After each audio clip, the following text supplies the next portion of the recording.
My name is Kim Stafford. My name is Amanda Ray. I am the parent of a 15-year-old who attended Scottsdale schools for the 2020-2021 school year. And I'm a parent of two students at the Scottsdale Unified School District. They're in 3rd and 5th grade. In March of 2020, our school system shut down and our kids were at home, denied education for 6 months. We moved to Scottsdale in the spring of 2020 in the middle of the pandemic, and so I started looking on social media to see how Scottsdale was going to handle the upcoming school year. And all summer long we were excited at the prospect that the schools were going to reopen. And then in late July, I believe, or early August, we learned that the schools were not going to reopen as had previously been planned. So found out about this group that had just started on Facebook called the SUSD K-12 Community Forum for Full Reopen. And that's how I met Amanda. When it got to July and August of 2020 and our school board was still continuing to deny our kids an in-person education, I could no longer sit quiet. As parents, we formed this Facebook group. It started with 4 moms and it quickly grew to, I think, 1,000 within 10 days or so. We called the media and we organized and showed up with our signs, and we peacefully asked for our district to consider the impact of these school closures on our students. What effects did not having in-person learning did you see in your children and others? For my child, it was primarily the social aspect that she was missing. She moved from another state in the spring of 2020 and so did not have the opportunity to meet anybody before school started. And so on day one, when she logs in and she sees a screen full of faces, she doesn't know any of them, none of them know her. If she even had a question about an assignment or missed something that the teacher said, she had nobody that she could text or call or even feel comfortable private chatting. The straw that broke the camel's back for me in watching my 1st grader, just as she's learning how to read, we go online. She says, "Mommy, my brain doesn't work." And I'm thinking, why do you think your brain doesn't work, honey? And her Chromebook would crash every 5 minutes and she would miss 5 minutes of the lesson while she would reboot, and her teacher would be on to something else and she couldn't make the connection, and she didn't know that it was not actually her fault. Like, how many times have we heard from the Academy of Pediatrics about screen time is not good for your kids? Like, you don't want them to have too much screen time, and now I'm setting her in front of a screen for 7 hours a day and calling it learning. And we knew at that time that kids weren't super spreaders. They weren't of any particular risk of having serious illness. I knew my high-performing 8th grader was not going to be nearly as behind as your 1st grader learning basic foundation, and my heart broke for the kindergartners. You know, the kindergartners who you develop your love of learning for your entire educational career based on your kindergarten experience, and we didn't give them that. How do they learn? How do they develop that lifelong love of learning if we don't give them a foundation? Sorry. And even when we went back to school in person, the little kindergartners go to school like it's their first time being in a classroom, and they're meeting a teacher, and their teacher is behind a mask, and everybody's behind a mask, and they can't see smiles, they can't see emotions. And we know this from child development. When our babies are little, like, they need to see expressions, and this is how they learn. What role should schools and school boards play in kids' life? Our public schools should be educating our students on academics, and they need to leave the moral and ethical upbringing to parents. I know what my role is as a parent, which is to prepare her to be able to live in society, to live independently, you know, to be self-functioning and to be a good world citizen. That's my role. The school's role is to prepare her academically, and yet somehow the school's role has morphed so far beyond what we expect, stepping into the role of the parent, and that is not what I'm looking for from the school system. The schools finally did reopen, coming up to spring break in March of 2021. In August of 2021, I became aware that school board then president Jan Michael Greenberg had made some completely false allegations against me in an email to a group of people. I was being intimidated into silence. I felt like he was trying to paint me in the light of somebody that I'm not, a bigoted, anti-Semitic racist, and that it was a threat in a way. I certainly felt like if I say anything, if I speak my mind, they're going to come after me. The more I kept defending myself and trying to point him back to school business, the more personal attacks he kept making against me.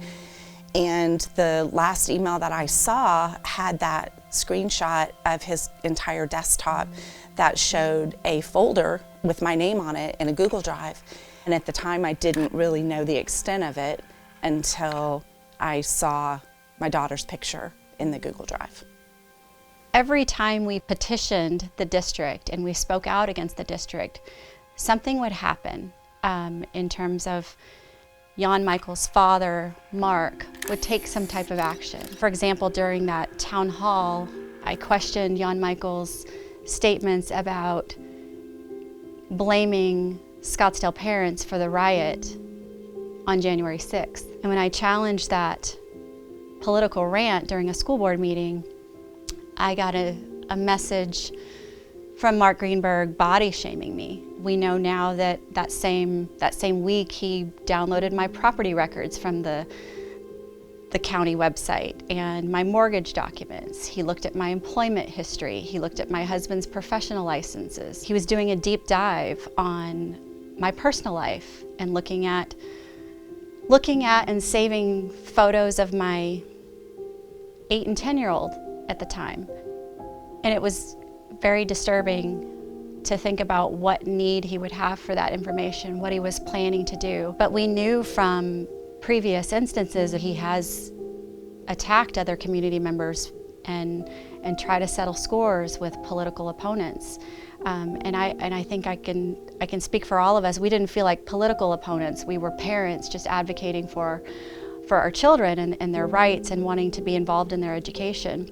I really was disturbed when I saw evidence that Scott Menzel, our superintendent, had used a file found in the Greenberg dossier to intimidate me and to essentially say, I know what you say about me. I'm watching you, we're watching you. And then to find out that when I had sent an email to Scott Menzel concerned about my personal safety at a board meeting, when I felt scared of Mark Greenberg, that email where I was asking for help ended up in the Google Drive, unredacted, with my phone number, email address. It had been printed and scanned and somehow released. It was such a violation where I thought that my information was protected inside, and the school district responsible for serving our community and protecting our kids was then turning over information to an outside source in order to intimidate us. Or what were they doing that? Like, they had photos of our young children. What were they planning to do with that? I mean, I went to bed at night thinking, are they gonna hire someone to take my child from a bus stop if I'm 2 minutes late? I mean, they had photos of your daughter. That why did they need to save those? What was the intent? Have other parents reached out to you for sharing a similar experience? Between you and I, there were 45 other parents that had some sort of tracking, either background reports or screenshots of comments that they had made within our private Facebook group. So there was a lot of surveillance and tracking and monitoring of many parents, and I think we were all alarmed and disturbed by it. It was very shocking to see that as private citizens and parents that we were being investigated and tracked in that manner.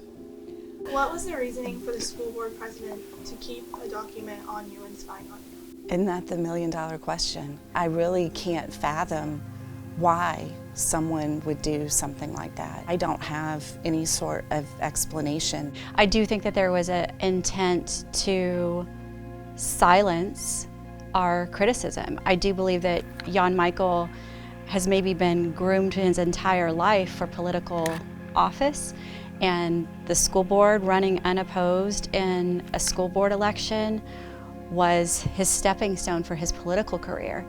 And so his father stepped in order to silence criticism. If you could give one message to moms across the nation, what would you say to them? My advice to parents would be, don't assume that you know what's going on. Do the research, ask the questions, show up.